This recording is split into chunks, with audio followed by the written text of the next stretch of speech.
This week we're reading the story La Rue Fermère, and it is a fantasy story, which is it's a type of fiction story. It has characters, settings, or events that couldn't exist in real life. For example, this uses personification. The animals are talking. It has illustrations. What I did, though, you'll notice in your copy, I took out a lot of the illustrations on that page, but and pieced it together so that I could cut down on pages, and hopefully when I send it, I won't have to send it in 2 parts. I did also find it on YouTube, which is actually the story from the online thing, the online book.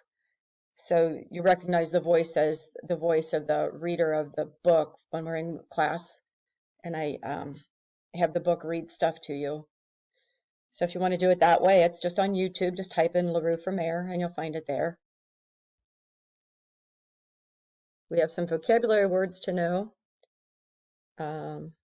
We don't have a spelling city assignment on these words. Just want to make sure you understand them. Accompanies, goes along with something.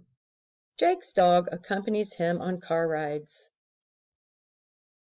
Campaign, a series of actions planned and carried out to bring about a particular result. The woman signed up to work on Mr. Baker's campaign for the state senate.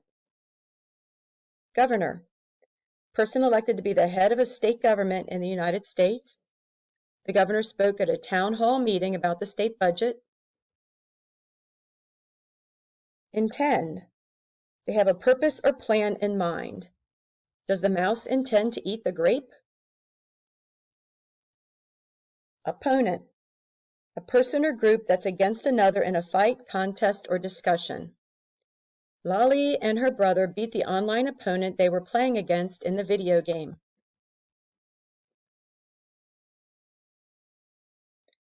Overwhelming, overcoming, overpowering completely. The number of books that Todd had to carry was overwhelming. Tolerate, put up with or endure someone or something. Polar bears can tolerate extremely cold water. Weary, to be very tired. The firefighter was weary and needed to rest after fighting a fire for 10 hours. I want to review with you first-person point of view. When an author uses pronouns such as I, me, or my, the story is told from the first-person point of view.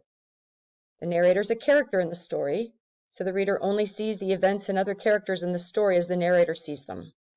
Details in the story help you identify the narrator's point of view. So I just want to point out to you some things from the story without actually reading it that show first-person point of view. So we're looking for words like I, me, my.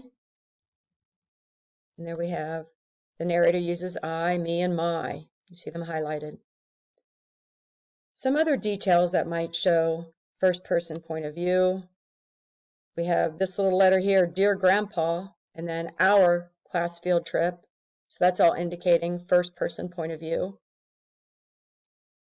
And then also going to Washington helped me. So that's also showing first-person point of view.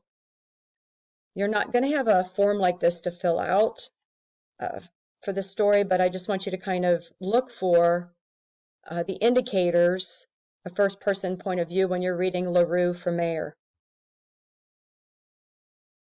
So you're going to read La Rue Fermère. There's a 5-question AR test to take when you're finished reading it.